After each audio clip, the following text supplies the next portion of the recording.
ఈ ఎన్నికలకు సంబంధించి ఎమ్మెల్యే ఎంపీ స్థానాలకు గాను కాంగ్రెస్ పార్టీకి వచ్చిన అప్లికేషన్లు దాదాపు 1500.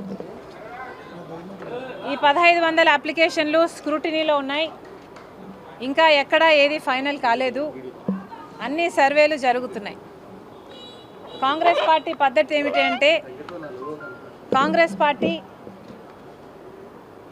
మాకంటే, లీడర్ల కంటే, కార్యకర్తల కంటే సుప్రీం. కాంగ్రెస్ పార్టీ ఆదేశిస్తే ఎవరైనా ఎక్కడి నుంచైనా ఎప్పుడైనా ఏ స్థాయిలో ఉన్న లీడర్ అయినా దేనికైనా పోటీకైనా త్యాగానికైనా సిద్ధంగా ఉండాలి. ఇది కాంగ్రెస్ పార్టీ క్రమశిక్షణ.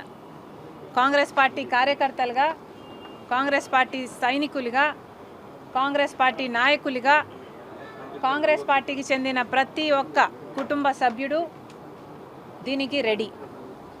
నేను అతీతం కాదు.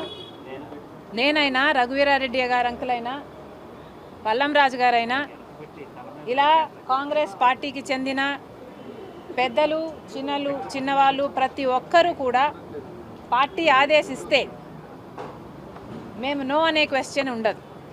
అది కాంగ్రెస్ పార్టీ కార్యకర్తల సైనికుల క్రమశిక్షణ.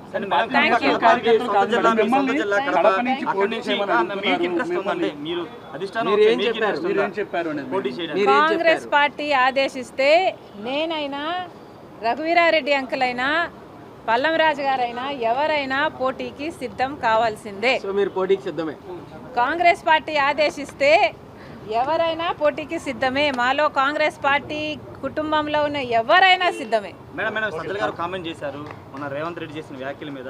రేవంత్ రెడ్డి కానీ షర్మిల కానీ పగటి కళ్ళకు అంటున్నారు, రాత్రి కళ్ళకు అంటున్నారు. అవి నిజమయ్యే కళ్ళ కాదని ఒక కామెంట్ చేశారు. ముఖ్యమంత్రి గురించి మీరు ముఖ్యమంత్రి సజ్జల గారు సమాధానం చెప్పాల్సింది రాష్ట్రంలోని సమస్యల గురించి. సజ్జల గారు సమాధానం చెప్పాల్సింది రేవంత్ రెడ్డి గారు అక్కడ ఎందుకు వచ్చారు, ఏం మాట్లాడారు అన్న విషయం గురించి. మేము ఏ కలలు కంటున్నామో పక్కన పెట్టండి. మీరు ఏ కలలు కంటున్నారో ప్రజలందరూ గమనిస్తున్నారు. మిమ్మల్ని ఇంటికి పంపడానికి ప్రజలందరూ సిద్ధంగా ఉన్నారు. సజ్జల గారు, మళ్ళీ చెప్తున్నాం, విశాఖపట్నం ప్రైవేటైజేషన్కు కాంగ్రెస్ పార్టీ ఒప్పుకోదు. కాంగ్రెస్ పార్టీ ఈరోజు విశాఖపట్నం కోసమైనా, ప్రత్యేక హోదా కోసమైనా, పోలవరం కోసమైనా, రాజధాని కోసమైనా, కడప స్టీల్ ఫ్యాక్టరీ కోసమైనా, ఇలా ఏపీ రీఆర్గనైజేషన్ యాక్ట్లో ఉన్న ఆంధ్ర రాష్ట్రానికి చెందిన హక్కులన్నిటి కోసం కొట్లాడుతున్న ఏకైక పార్టీ కాంగ్రెస్ పార్టీ. ఈరోజు సజ్జల గారిని అడుగుతున్నాము.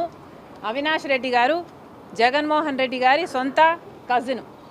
మరి అట్లాంటప్పుడు వైసీపీలో ఎంపీగా ఉండి కూడా అవినాష్ రెడ్డి గారు ఎందుకని కడప స్టీల్ ఫ్యాక్టరీ కోసం ఏ పోరాటము చేయలేదు?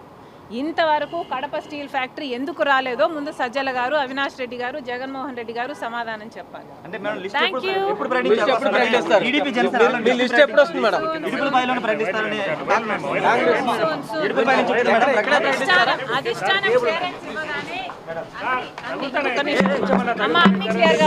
అన్ని క్లారిటీ వస్తుందమ్మా. Thank you.